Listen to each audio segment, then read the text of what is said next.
We are previewing a huge swing game tonight. The Knicks had a major chance to basically end the series on Saturday. They didn't do it. I went on Saturday about how critical that game was, and unfortunately, they were not able to get it done for Knicks fans. But now they have a chance again, and while it won't immediately end the series, they have a chance once again to majorly swing things in their favor. Jeff, we saw what the Indiana Pacers did in game four against the Cavs, and the Knicks hope to do the exact same thing. Win two on the road, lose at home, and then win a pivotal game four at home to take an overwhelming command of the series. Again, it doesn't end the series immediately like winning on Saturday would have done, but it does swing things heavily in their favor. Everyone, Jeff is back. Jeff is back here with me, and just in time again for a mega game tonight. Jeff, what are your thoughts? Either about Game 3 or about what we're about to see in Game 4. I just can't believe that you keep saying that the series would have been over if the Knicks won Game Three. Like that just seems so anti you based on everything I know about the way you think. But also, I mean, we're 2 years removed from a similar situation where Boston was gigantic favorites, went down 3-0, and forced a Game Seven back at home, and then they were double-digit favorites back at home in Game Seven to complete the reverse sweep from 3-0 down. So like I don't know. I mean this not as a Knicks fan, just from a viewing standpoint. Had the Knicks won Game Three, I certainly wouldn't have felt like the series was over because the Celtics still would have been big favorites in every game remaining. They're 7-point favorites in New York tonight, and I know neutral court per betting sites is down to like 2.5 points, but that still says that the books view Boston as like 9 to 10 point favorites on a neutral site. So this game is definitely more important for the Knicks than it is the Celtics because I do think the Knicks will have a stranglehold on the series in a really positive way if they win this game 4 tonight. But I won't feel like they're up 3-1, the series is over. It would still feel very doable for the Celtics to come back from 3-1 down. Absolutely. Yeah, no, I totally agree about if the Knicks win tonight, and that's what I was saying. If they went up 3, yeah, I would say the series was over. I'd feel very confident in that. I wouldn't lose sleep over it. I wouldn't say, yeah, I could imagine the series kind of going to 6 or even 7. That would be really awful to live through, but I don't think that there would be a chance that the Knicks would just lose that many times, even if they weren't favored in each individual game. It's just so unlikely that the Celtics would win 4 consecutive games in that way, just based on all the factors that have played a huge role in this series so far in terms of variance. You could just have a game where you just miss shots, or you just have a game where the Knicks are hitting shots. Like anything can happen. I think if I'm not mistaken, I think the Cavs actually had a better shot quality game than the Pacers last in game 4, and the Pacers just destroyed whatever their shot quality was, and did a Cavs to the Cavs, which the Cavs have been, as people know that I think, have been one of the best shot quality teams in the league to such an extent that it just doesn't feel, and it never felt sustainable to me. And the Pacers just did what the Cavs have been doing to teams, where your shot quality doesn't really matter if you just hit every single shot no matter what. And those things are just bound to happen across a 4 game sample of games. And so to me, the point of you go up 3-0, the series is over. It's not even because you're the better team. You could be the worst team by far. You're just bound to get lucky once in 4 times. Like I just think that that's very likely. And I think the Celtics and the Knicks are closer in talent, in skill level, in ability, in performance than it would take to just be like, oh, the Knicks just have to get lucky. So all of that on that end doesn't really matter because they didn't win that game. And so we're on to a game 4. But I do want to talk about with you because, we didn't get to kind of preview it together. I want to talk about some of the stuff that we saw in game 3 that was like very surprising, and talk a little bit more about what we can expect from the Knicks in game 4. We're going to expect the same thing, or kind of more of a shift back to more of what we saw in games 1 and 2. the easy place to start, we need to talk a lot about the Knicks offense because it has been a struggle in this series and really in the playoffs so far. But defensively, the easiest thing, the lowest hanging fruit, the thing that people are talking about the most, I think, at least in the circles that I run in, why did the Knicks go away from so much of the switching? Why did they go into more kind of help, more aggressive nail help, more aggressive gap help? Again, not switching Towns. Was playing in drop several times, double teaming Jalen, sending a second defender to double team or trap Jalen Brown in the post. Like, what was your read on that? Why do you think they decided to go in that direction? And do you expect to see that again tonight? It's really interesting because the results were so heavily in their favor in games 1 and 2. Like the way you and I think, XJ, if a coach went up to one of us and was like, yeah, the Knicks had, from a result standpoint, good performances defensively, but we didn't actually love the process. We thought we gave up too many open threes, so we're going to go in a different direction.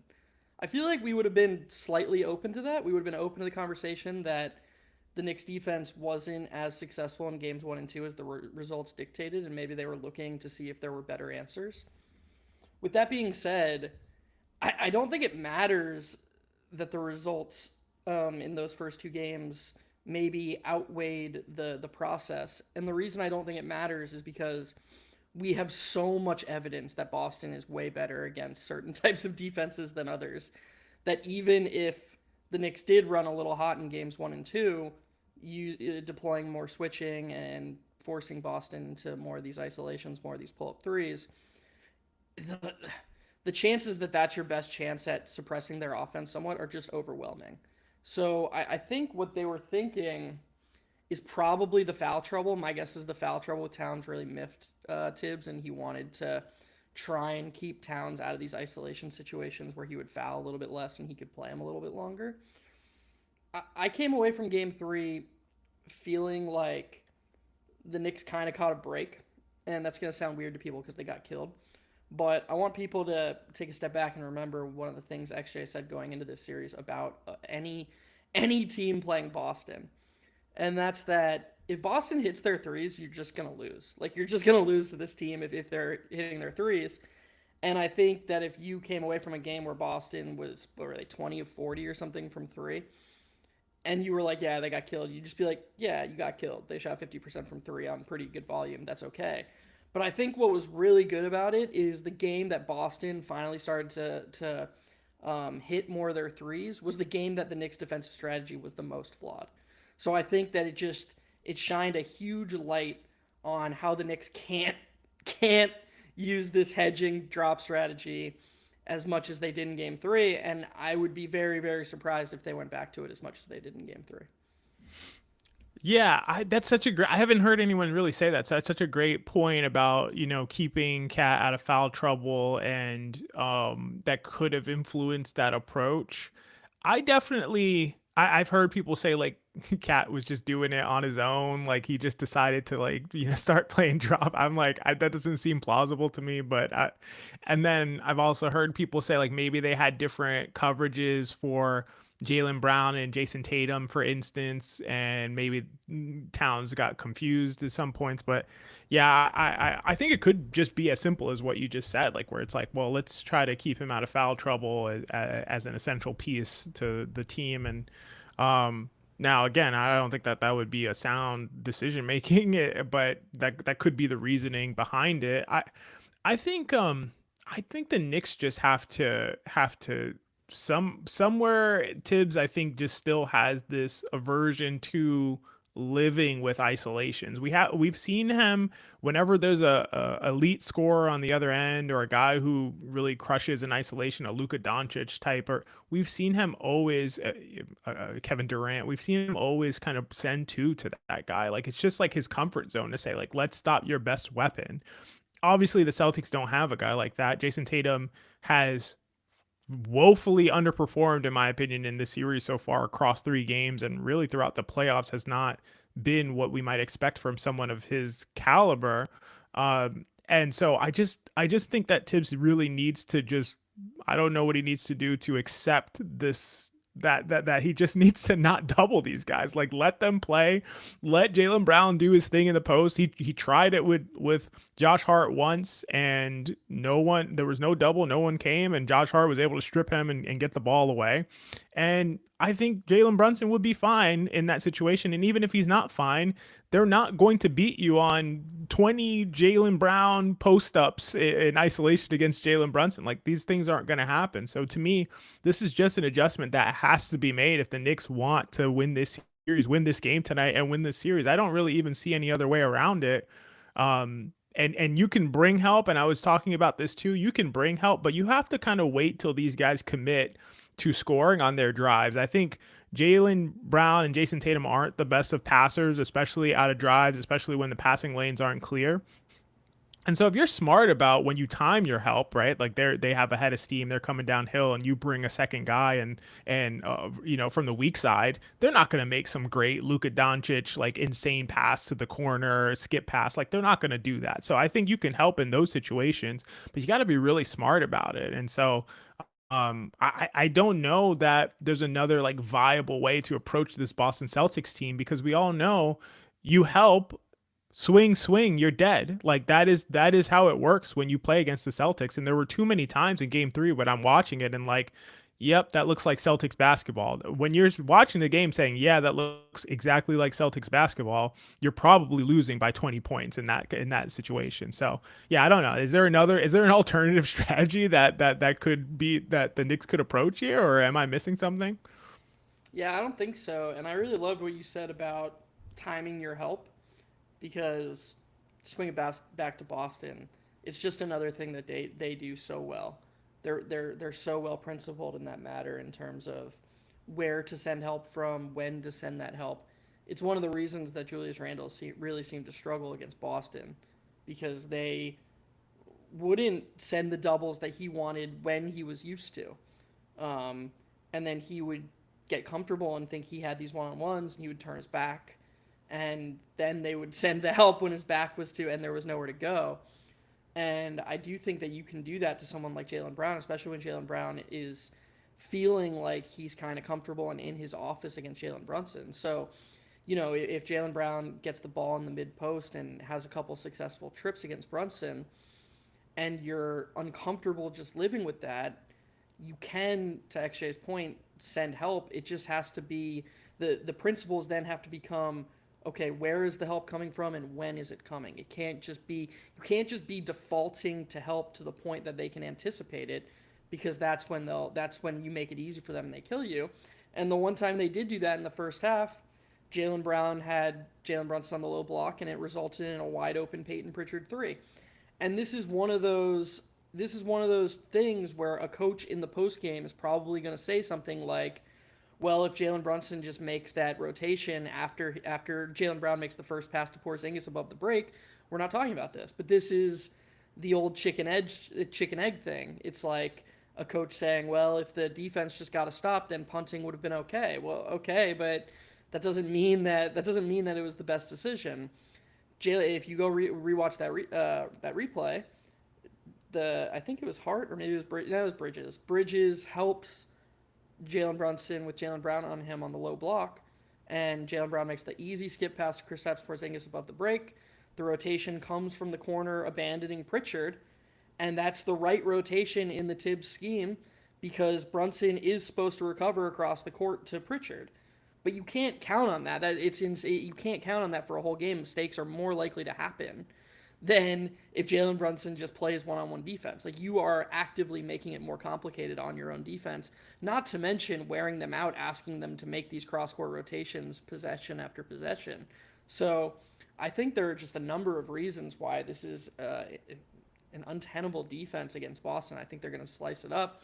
And this says nothing of, you said, before I send it back to you, you said another really interesting thing about, I feel like the Knicks are, their game plan is to switch against certain players and not switch against other certain players.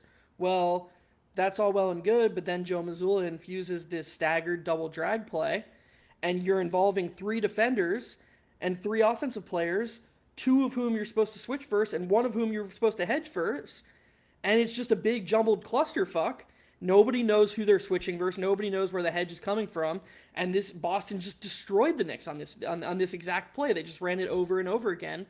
I posted it from the Hot Hand Theory Twitter account. They scored almost 1.3 points per possession on that double drag, and it could have been way higher. They missed an abundance of wide open threes, like not like kind of open threes, like Derek White with no one within 10 feet of him missed threes, and these are not the threes you want to give up. These are not the threes you say, well, we're just living with the variance. No, that's No, not not high on variance. those. Those are you lose. I'm reminded of the 2011, ironically, the 2011 finals when Dwayne Wade threw an alley oop to LeBron James, and Mike Breen just said in game 1 or 2, and Mike Breen said, "What do you do against this team?" And Van Gundy just said, "You lose," which is funny because Dallas didn't lose, but yeah, I mean, if you play this way against Boston, you lose. Akshay is the one who explained this to me, and I got smarter from conversing with him about it. While in a vacuum, 3-pointers are inherently more higher variance, there are situations where Boston can shoot more threes and also be reducing variance. And one of those ways is if they're just wide open threes. Those are not volatile threes. They're going to make those very consistently. So the Knicks play on that side of the ball, plan A, B, and C needs to be giving up and allowing fewer of those wide open 3-pointers. Yeah, and I think to that point, we did see kind of Boston take their foot off the gas in the third quarter and kind of start looking for, or was it the third quarter? It was probably the fourth quarter. And start looking for like more Jason Tatum mid-range shots and Jaylen Brown mid-range shots, and that didn't go well for them. So I think that and I imagine the only reason they did that was, I could be wrong about this. I would imagine the only reason they did that was because they had a big lead. But I do think if the Knicks could stay close, like not not go down 20 points, like just stay within the game, like be within 10 or something like that, even a 10-point lead in the fourth quarter, I do think the Celtics still don't really have a good sense for how they want to approach this team in the fourth quarter. I think that they still are a little bit sketchy in terms of their fourth quarter shot quality throughout the entire series hasn't been good. The types of shots that they're getting has not been good. They don't know how to make sure that they're scoring on a possession instead of having an empty possession. Instead of coming away with 0 or 3, making sure you come away with 2 like the Knicks are able to do in fourth quarters. The Celtics aren't really able to do that. They haven't proven that they're able to do that. So I think if the Knicks can keep it within 10 and get to the fourth quarter, they have a major advantage, especially at home. You know, the crowd will be more in it. So I think that'll be a big factor. We got to talk about the offense before we start jumping to the chat, because this offense has not been good. This offense has not been good, not just from a scoring perspective, from a shot quality perspective, from every angle. They just haven't been good, haven't been consistent. You know, the starting lineup is playing like half the game, basically across the series. They're playing half the game, and that starting lineup's not playing well. It's getting roasted. Do you think this is an issue of the starting lineup? Is it an issue of the starting lineup is going against the Celtics' best lineup, and that's why they don't look so good? Or what is going on with the offense? How can the Knicks at least start to address this issue? Because this is the biggest issue. Their defense has actually been pretty solid. I think the Celtics made a bunch of really tough shots actually in game 3. But the offense has just been terrible. So what do you think the Knicks can do about this, and what do you think the actual problem is if we do some of the diagnosis? So I think we have to, first of all, I think you and I could sit here for hours and talk about potential solutions to the Knicks offense, but I don't think a lot of the stuff that we would start with is, I don't think they'd be reasonable to like expect to be instituted before game 4, you know? Like a lot of it would just be completely overhauling the spacing principles and the ball movement principles that they have right now. So, but that's not going to happen. There are 2 things that I do think they can do, that they can focus on, that would help their offense, that are well within their reach. The first would be to just generally cater to their players' skill sets more. And so the 2 players that I think this highlights the most are Karl Anthony Towns and Josh Hart. And some people might think that's crazy because Josh Hart just plays the whole game, so how could he not be being catered to? But I actually think the amount that he plays with Jalen Brunson is hurting him, because I think that his best offensive skill is pushing the pace. And I think Jalen Brunson wants to play slower, wants to play more of a half court game. And so what that's doing is it's simultaneously suppressing his best skill and amplifying his worst skills, because Boston is making a point of just ignoring Josh Hart and either turning him into a shooter or not letting the other players score as effectively, the things we've talked about forever. And then with Towns, they're just not doing anything to get him these shots in rhythm that are like what make him so good. You've said this funny thing all season long when we've watched the Knicks, when we've talked about like the Knicks going small, but not actually emphasizing like the maximizing this what going small is supposed to do for you. Yeah.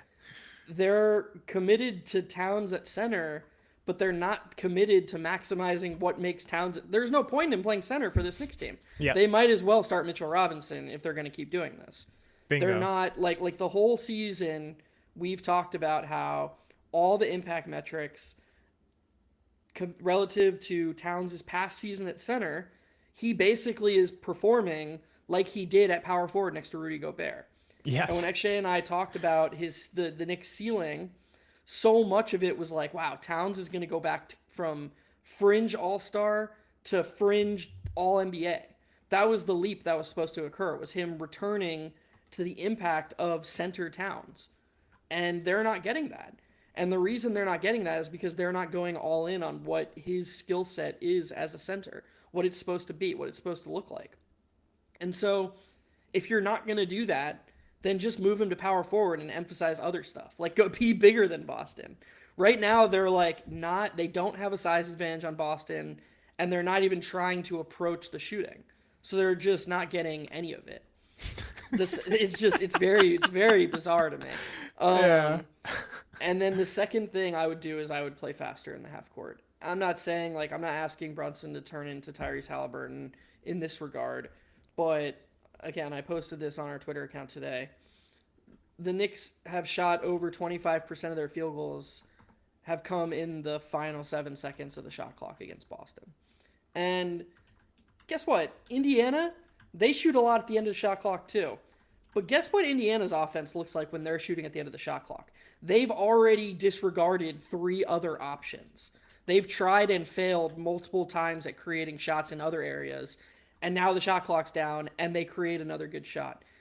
The Knicks' possessions, when they shoot at the end of the shot clock, they just stand there and do nothing. There's like limited action. They're just waiting for Brunson to pop open. Everyone's just standing and watching Brunson like run around these off-ball screens when everybody knows he's getting the ball back.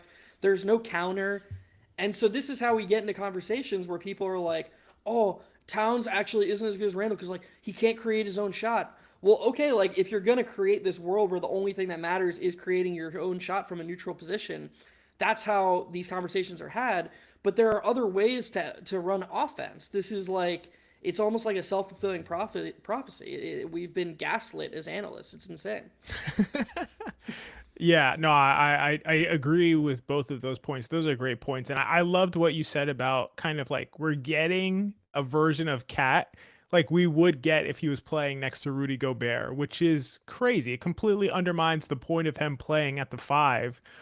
And you're basically getting that version of Cat, the version that would play next to Gobert, without getting the advantage of him playing next to a Hall of Fame level rim protector. So it's very strange that these kinds of half measures don't make sense, not just to me, but I think they just rationally don't make a ton of sense. So it's weird. And that's why, to me, the biggest adjustment, and I don't think we'll see it as we lose Jeff for a second. I don't think we'll see it, but I do think it would be starting Mitchell Robinson, or at least having him come in much, much earlier in the game, because this is a lot of things all at once, just this one simple adjustment of starting Mitchell Robinson, who, I want to be clear, I've always thought the Knicks should start Deuce McBride instead of Josh Hart, instead of Mitchell Robinson.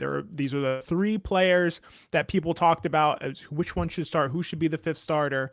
And to me, it's always been clearly Deuce McBride. But Jeff and I have talked about this a bunch, and for this Knicks team, for this coach, it might just be that it's not the answer is not Deuce McBride. It might just be that would not be the best way to maximize this team, because there needs to be an ability to run a 5-out offense, to know how to generate 3-point shots, to focus on 3-point shots as being a critical emphasis, and to guard where you're willing to sacrifice some things in the short run, like playing in isolation a little bit more often. So that's, put that aside. If that's not the right approach, regardless, they will never take it. So it doesn't even matter.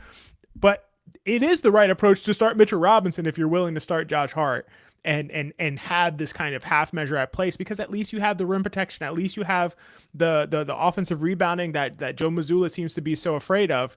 And here's the big thing: if you start Mitchell Robinson, if you bring him in the game earlier, Hack a Mitch becomes way more difficult to implement. Hack a Mitch doesn't even become a sound strategy, because what are they going to just give 5 early fouls within the first 2 minutes of the quarter, and then now you're in the penalty, and Jalen Brunson can draw fouls on you for the next 10 minutes of the quarter? No, that's not an approach that's going to make sense. So Mitch gets to play more. He gets to gain more confidence because he's not constantly shooting free throws every single time down, and you have the advantage of having better rim protection. Now, do I think Mitch is the best defensively against the Celtics team? I don't think so. But for whatever reason, I don't see Mazzulla necessarily taking advantage of Mitchell Robinson in the way that I think that he probably should when he's on the court. It would be Mitchell Robinson in every pick and roll, but it's really a pick and pop, and it is forcing Mitch to have to come out and guard in space every single time down, basically, and switch onto either wings, or to deal with like Porzingis popping, whatever the case may be. It would be pulling Mitchell Robinson out of the paint every single time. Mazzulla doesn't seem to be doing that. So there's almost no risk involved in starting Mitchell Robinson much earlier. And on top of that, now you have Josh Hart being able to play in lieu of Mitchell Robinson, and maybe whenever Jalen Brunson gets a couple minutes off the court. And now you can play faster in those moments, because that's the other factor. Playing faster, getting the wings involved in a more up-tempo style, allowing them to get shots closer to the basket. A lot of things really fall into place if Mitchell Robinson starts or comes off the bench a lot earlier in games. Do you think that's an adjustment we could see? Starting, I don't think it's going to happen. I don't know if the starting lineup's announced already, but coming off the bench much earlier in games, forcing Mazzulla's hand, saying, okay, I dare you to foul this guy and try to put him at the line with 8 minutes left in the quarter. Is that a difference that we could see in this really pivotal back against the wall sort of game 4? I think either he starts or he comes in when he usually does. Not to be he just, it's been 5 years. He doesn't not let the starters go for the first 7 to 8 minutes of the quarter. That's like what he does. Yeah. So I think Mitch starts or Mitch comes in at the end of the first and the end of the third quarter. Everybody's telling us in the chat that that's the same starting lineup. So appreciate you guys for letting us know. So it looks like it's that one's out. So it's going to be I don't see a world where he's like putting Mitch in at the 8-minute mark. Yeah, I don't. The starting lineup thing is just strange. I would love to be a fly on the wall for the types of conversations they have. Like, I wonder if it's hit them that Towns isn't what they thought he'd be in New York, which might sound crazy to some people. Like, maybe some Knicks fans find that blasphemous. He was an all-star. I know his like points per game and stuff and his rebounds per game were all good, but just from an overall impact standpoint, it just hasn't been what we should have expected with him moving back to center. And I just wonder if they're even if they even think there's an issue, or if it's just like, yeah, he's got to be more aggressive. If it's just, that type of coach speak, because there's such a large sample size of the starting lineup being not good, and it's just remain not good in the playoffs. Like they beat the Detroit, a series they should have won, and they being the whole team underperformed in that series. But the starting lineup underperformed like crazy in that series. Yeah. And that's continued, and they've been carried by the other minutes. Well, what was the thing that I said a few weeks ago actually that you thought was funny? Like Tibbs is trying to like place hold the in between minutes, but those are the only minutes. Those minutes are the reason they're winning. No, that was awesome. You were talking about how they're losing handily the starters' minutes, but they're winning the minutes that the stars aren't playing. But in Tibbs' mind, like it seems like he's just trying to duct tape and patch up together the minutes that the stars aren't playing to get to more starter minutes. But those are the minutes that they're actually winning and Yeah, why they're winning the series. It's like so insane to think about it. But yeah, that was a yeah. great observation by you. He's trying to like patch up any way he can. Like the second he has to take one of the starters out, he's like, oh man, how do I get back to those five on the court? You know, like those are the only five I can trust. But they're getting killed. Like they're getting killed by both the Pistons and the Celtics.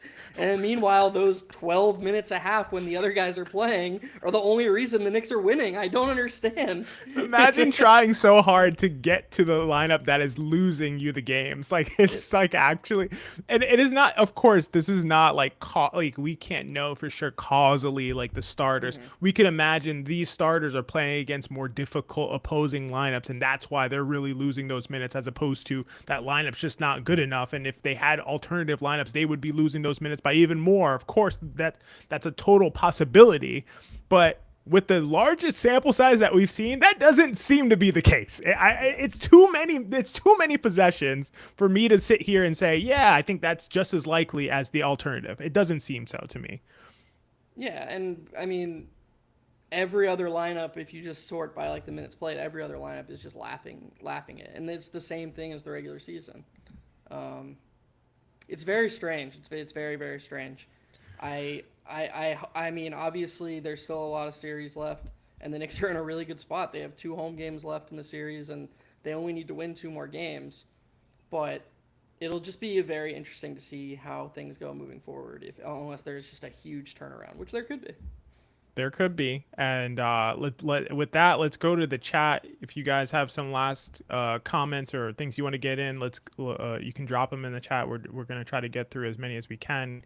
And we'll start with Pastor Claudio, who says, start Mitch, switch everything, full court ball pressure. What do you think about this recipe for the Knicks in this game? That was a big thing the Pacers did yesterday. That was like really getting to the Cavs. I saw the great Caitlin Cooper posted some stat that the Pacers had the most possessions with 3 defenders in the backcourt, defensive possessions with 3 or more defenders in the backcourt. Um, they had more than like some teams did all season or something in one game, and it just really seemed to throw Cleveland off. I think you just have to try stuff against this Boston team. I don't think you can let them get comfortable. So I wouldn't be opposed to.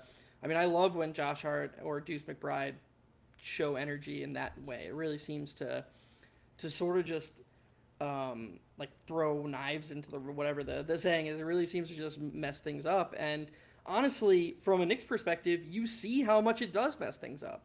Like when the Knicks are desperately trying to get the ball to Jalen Brunson in the backcourt and somebody picks him up full court, it takes them even longer to get into their set. So, I mean, yeah, I think I don't think these are unreasonable suggestions. Absolutely. I love it. Let's see. John Leary. Shout out to John Leary. Starting 5 continues to struggle in 6 out of the 7 matchups against Boston. Knicks trailed by 20 at one point.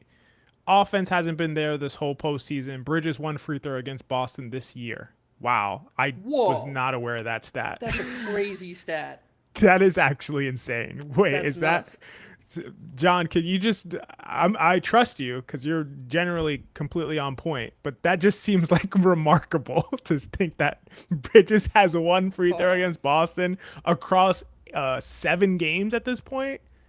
we got to do Jeez, some, Louise, we got to do man. some investigating on this. This is That is crazy. I'm gonna take your word for it, John, but that is a great pull because that's preposterous. That's insane. yeah. Especially with how much I'll say this, especially with how much Boston tries to get away with putting like Peyton Pritchard on Bridges sometimes, and all these situations where or putting a big on him at times, and he obviously pulls up for mid-range shots mostly, but that's crazy. That's an insane thing to imagine. So he shot a free throw opening night. So what John's saying is he hasn't shot a single free throw in their last 6 games. I hope it's true just because it's hilarious and John's on Okay. point. He didn't shoot one in their second matchup. I'm gonna keep reading while you go through it.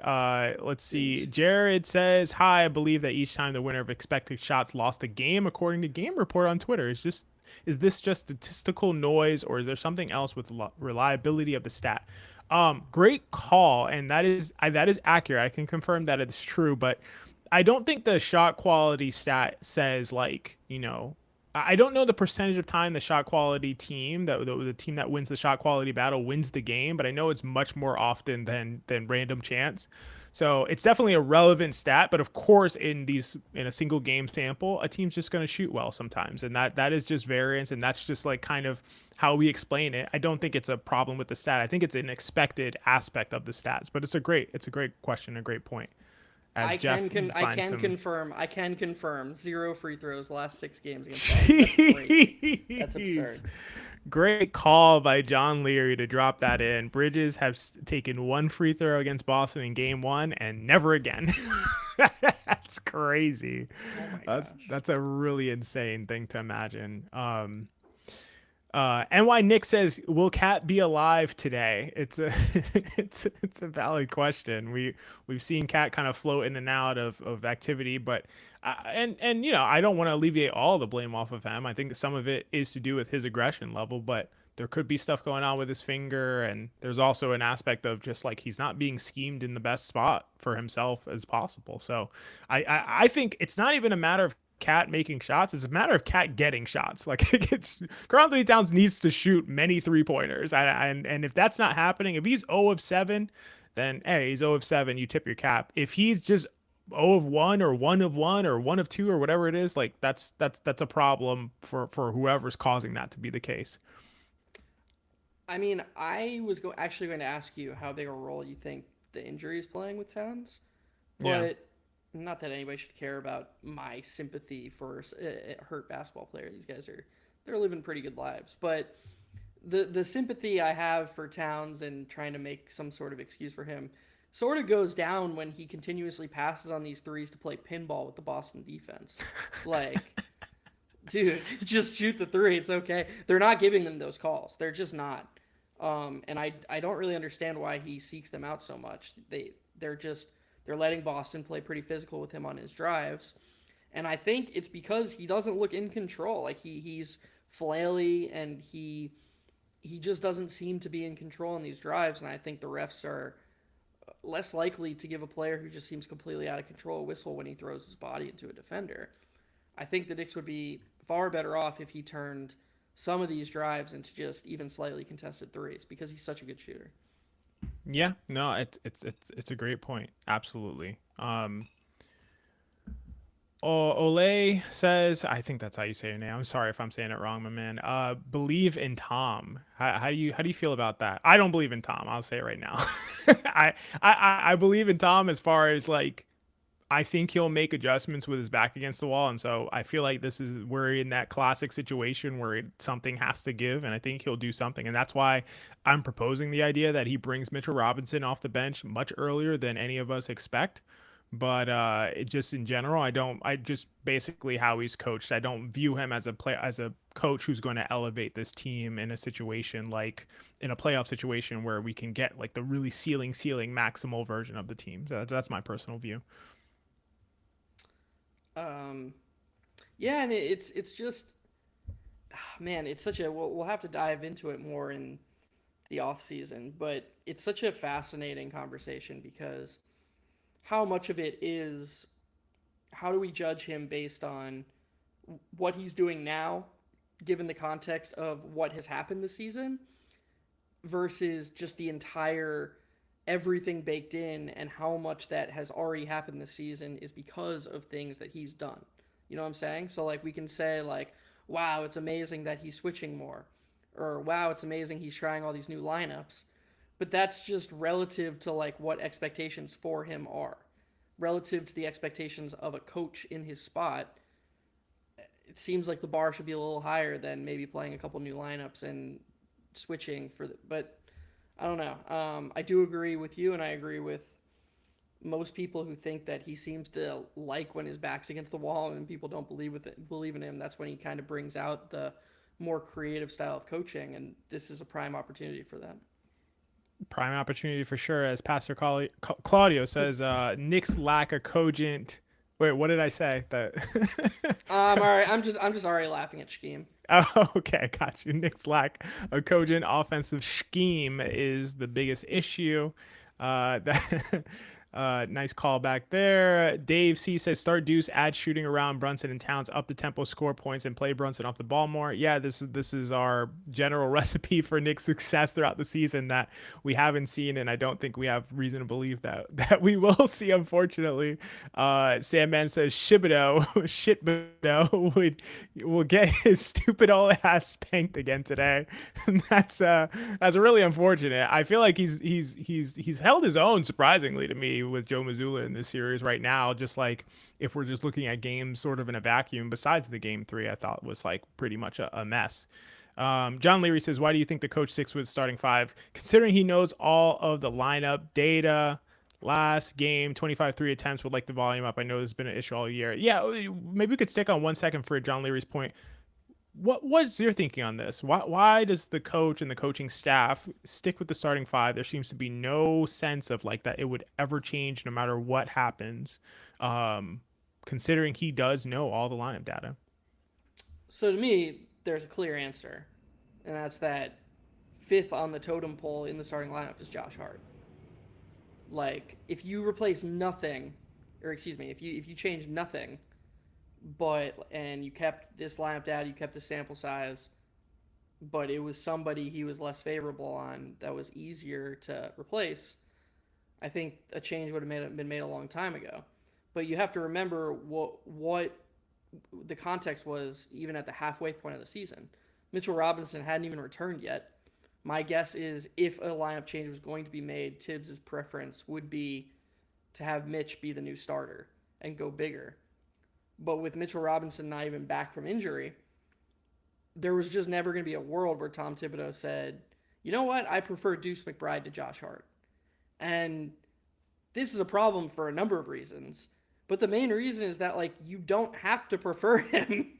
You can see the other upsides that it gives you, and you can still play Josh Hart 30, 35 minutes a game coming off the bench in a more, in a role more catered to his skill set and in more lineups. Like, his two biggest skills are his pace and his versatility. And if you come off the bench, you're playing in more lineups naturally. So sometimes Hart's playing small forward, sometimes he's playing power forward. His versatility as a basketball player is naturally leaned into more if he comes off the bench. And then you obviously have the max spacing in the starting lineup, all these other positives. It was just a no-brainer to me, both especially from a rotation standpoint. And I just don't think that Tibbs was able to get past like seeing starting Deuce as preferring him to Josh Hart. I just think he thinks there's too big a gap between them as players. Yep, I think that's probably what it is, to be honest with you. So I think that's well explained. Crim's dad, shout out to you. Sticks and stones may break their bones, but it's the Knicks that will destroy you. Let's go, New York. Yeah, I mean, if the Knicks lose this game, it will be pretty devastating for the Knicks and Knicks fans, I imagine. NY Nick, what role does poor screening by the Knicks play in their struggles on offense? This is a good question. I mean, I do think that they don't set really solid screens, but I do think they do a good job of screening and re-screening. Like we'll see Josh Hart come and set a screen, it doesn't work, and then come back up and do it again. So I think they've done okay, but yeah, they don't have like the best screeners in the world. I agree with that. Yeah, Um, I think it's more about the spacing principles than the screening that hurts them. Yeah, I generally agree with you as well. John Leary says, is Shamit a bad fit to play against Boston? Maybe it's a bad sign. I'm asking about him. Shamit can bring volume, presents more size than Payne. Payne has only played 35 minutes per game. And says, I think, actually, you said earlier, if Payne isn't scoring, he doesn't bring a ton of value impact wise. I think Payne plays tough defense. He like tries really hard and brings a ton of energy. So I think there's just some impact there. He definitely tries to push the pace. One of those few guys on the Knicks who really has a concerted effort to push the pace. But yeah, I don't think there's a issue with Shamit playing. I think it's a matter of choice, but I don't know. What do you think, Jeff? I would play Shamit or Wright over Payne, who is Yeah. better than Emmanuel quickly. So Shamit, Wright, Payne quickly. Nice. I see what you did there. Dave C had said that he thinks that bad screening is definitely an issue. So I think it could be part of their challenges. Well, Chris says, their best screener doesn't Towns is their best Yeah, screener, he doesn't set and enough he's not screens. allowed to set screens because it just all comes back to the same issue. It's just like, God damn, man. It's rough. Chris says like McCall at the end of game two. Yeah, absolutely. I mean, he's gonna have to play like that. There's no doubt about it. And my Nick says the cat brush screens do nothing. A lot of talk about the screens. But Um, the reason the cat brush screens do nothing is because yes, I agree that he's not helping Brunson create an advantage, but there also has to be intent to the brush screens. yeah, Like what happens is a combination of Brunson being methodical, so like he doesn't take the small advantage from the brush screen and just go.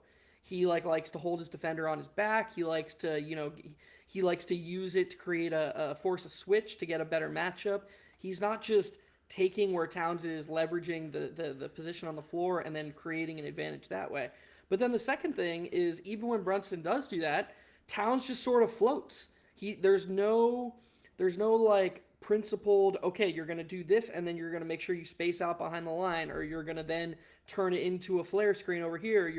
It's just go set the screen for Brunson and then, I don't know, maybe crash the offensive glass, but you're out of the play now. Like, it's just completely unprincipled, and it's more than just the single act of not being a good screener. I do agree that they can set better screens, but even if they set better screens, they would still have the piss poor overall spacing principles and the inaction of all the non-ball handlers. They all just stand and watch the ball handler. So there are multiple things going on here besides the poor screens.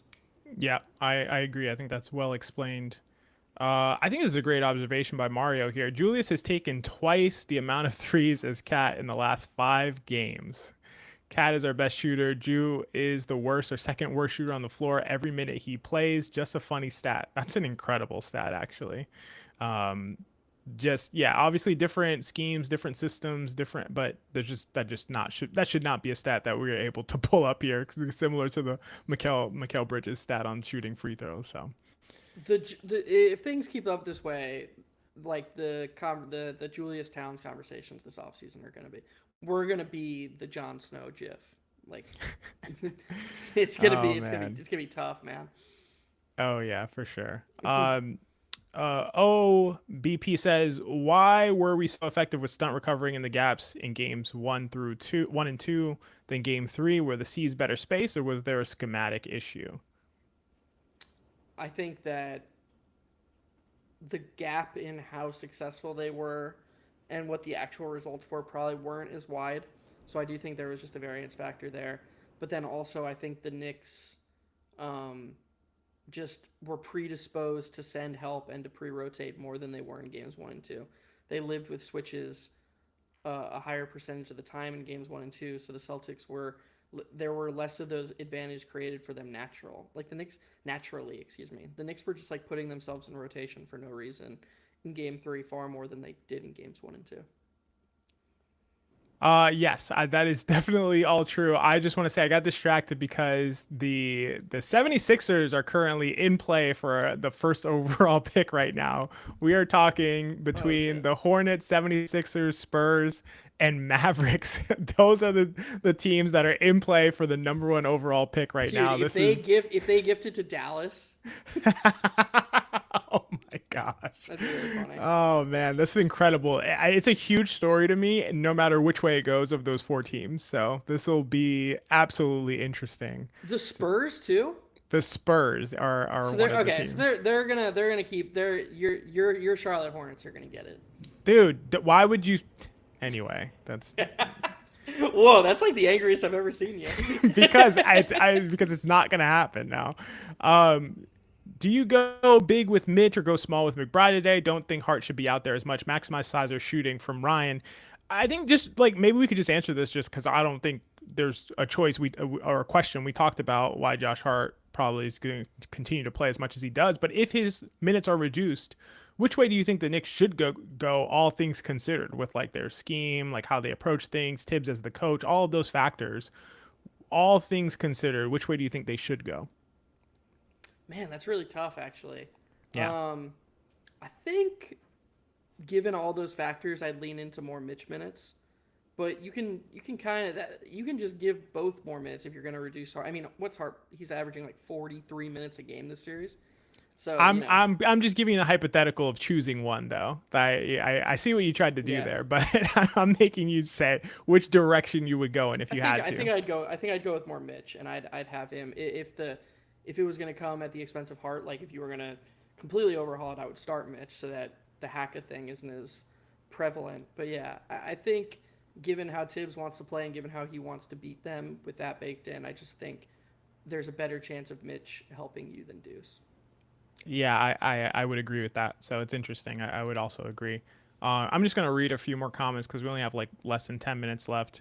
Um, Market Mike X says, I'm pretty resided to no starting lineup changes until it's too late. Hope the fluke 2 wins don't let Tom Thibodeau 67 TT 67 keep his job. Look at every team outside of Denver. We need to develop depth, and we haven't since they left. Good comment. Dave C says Tibbs will start Mitch game 5 if we lose today. Very I could see that. interesting. Yeah, I could I see could that. totally see that as well. Dragon Knight Sky says Josh's anti-gravity heavily damaged Jalen McHale, OG, and Towns. Literally zero upside other than hypothetical back-breaking rebounds, which he's not making because of the bad knee. Interesting observation as well. But low par defense too. Yeah, I don't think Hart's defense has I been great. I just want y'all to be prepared. Hart is basically the Tibbs of players. Like he's gonna have a triple double tonight. This is Yeah. what he does. The second he senses the conversations about the starting lineup and the spacing issues, it's like he tries harder to make those conversations feel stupid. So, just saying, Knicks fans, prepare yourselves. It's a great point. I could totally see it. Stacks says, read and react, man. It's nasty. It takes Brunson 14 seconds to read what's going on. Why not just implement a system after all these years coaching? I can't stand Tibbs. Yeah, I'm not going to say I feel a lot differently than you do. Jordan Bub, I feel like Brunson hasn't gotten going yet. Maybe some of it has to do with poor spacing, mostly freelance offense. Another factor is Boston defense. Boston not giving a care in the world about Hart. Yeah, absolutely. They've been keyed in on Jalen Brunson. So it's a great observation. Stack says, salute to my guys. Salute to you. Really Salute to appreciate you. it. And Jordan mentions the refs not giving him enough calls or feel like he isn't being maximized, which is a problem because if Brunson can't maximize his offense, then his impact is being reduced. Yeah, Brunson needs to score effectively and put pressure on the defense in order to have any chance of having an impact on the game or a really high impact on the game. So it's a really good observation as well. I wonder if they could get more out of Brunson by running more offense through Bridges and tilting the floor that way. I wonder what kind of gravity like a Bridges Towns pick and roll would have with Brunson above the break on the weak side, and then have him as the outlet and just bend the defense a little bit before Brunson gets started. It's a great question, and Dwight C says, has Bridges always played this way? Kind of tying back to your question. So I don't think this is like, so Bridges has had such a weird career, and maybe that's something we should unpack in terms of his different roles and different situations. And I think that would be really interesting to explore and how that differs from what he's doing right now. But regardless, I think it's pretty clear he's not being maximized, especially really on both ends. But yeah, I think it's an interesting question. It's prompting us to think, oh my gosh, I'm sorry, everyone. The Charlotte Hornets get the 4th pick overall. Man, I'm I did it. furious right now. I control sports. Philly That's gets the ridiculous. third pick. So it's gonna be It's going to Dallas. be the Dallas Mavericks get the #1 overall pick. Are you kidding That's me? incredible. Are you kidding me? Maybe Nico had the script. That is ridiculous. That is crazy. Wow. Imagine if the Mavericks got the #1 overall pick and had Luka Doncic still. Well, they wouldn't. Oh yeah, they wouldn't. You're right. You're right. Yeah. So Yeah, yeah, Nico is greater than all of us. this is incredible. This is going to be an incredible story moving forward. I have a question for you. Yeah. This has nothing to do with the Knicks game. Well, clearly not. We're already talking about Do this. you think they trade the #1 overall pick for Giannis? No. No. Lowest odds to win the NBA lottery since it began in 1985. Mavericks are or 4th lowest odds ever to win the lottery. So who else? They had a 1.8% chance. Jeez, dude, this is ridiculous, man. I don't think they would trade him for Giannis, but that's just me. Maybe they would. Maybe, hey, who knows what Nico would do? I have no idea, and no one can call it. But this is an incredible story. I'm sorry it ran into Knicks time, but this is completely crazy. This is absolutely crazy. The Spurs got the number 2 pick. Yeah, yeah. The thing is I don't know a single player in the draft right now besides Cooper Flag, but I know he's Yeah, good. I So don't either. So who knows? But that is crazy that Dallas got the first pick and freaking Hornets got the fourth pick. I was gonna move to Charlotte, guys. I was gonna move to Charlotte if I had LaMelo and Flag, but now, it's over. Somehow, don't worry, as don't worry, Stack Dave. says, somehow they traded Luca for the first pick. It's a good point. You gotta put that in the equation. Nico, we were all playing checkers. He's playing chess. This is incredible, man. This is incredible. I All do right, wonder well, who the Hornets are gonna pair with LaMelo and Tijani, the big three, the new big three. oh, you're just trying to trigger me now on purpose. I am trying to upset you. They should trade the fourth pick and LaMelo. That would really what they should do. All right, well, we got a few minutes left. It just completely discombobulated me. I can't believe the Mavericks just did this. This is unbelievable what we just saw happen with a less than 2% chance to This is win like the this is draft actually lottery. They this is do actually it. absurd though, actually. What's that? Well, like they had Dirk for 20 years, and then they had Luca, and then their general manager traded Luca in like the worst trade ever. Their fans were gonna burn the all of Twitter, the whole NBA world down. They had like 2 months of misery. When was the trade? It was February. They had 3 months of misery, and then the league is like, all right, here you go, here you go, and it's just back. It's just they've just guaranteed themselves another 20 years of having probably another star.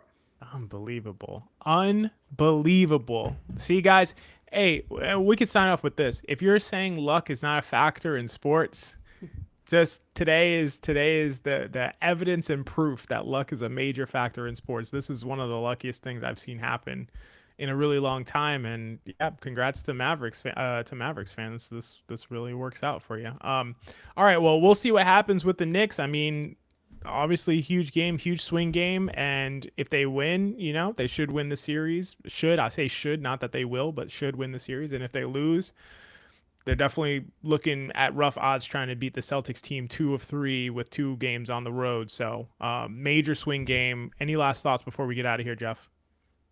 No, it just seemed like the chat was popping more than it has at least the first 2 times I was on here. So thanks to everyone for showing up again. It's really cool. It's really cool that y'all care what we have to say at I all. love this chat, man. I honestly am like, I kind of want to just like stream like 3 times a week, just like not even when the Knicks play. I don't know. We got to figure out. We're figure out like a streaming schedule. You and I, Jeff, talked about like maybe doing a consistent streaming thing next season. So, but the chat's so dope. Like you guys are awesome, and the comments are great. And I'm always like, man, I wish we had more time to kind of talk through all of your great points and go through all of the ideas that people are sharing. And so yeah, you make a great point, and we'll figure something out to do this a lot more frequently.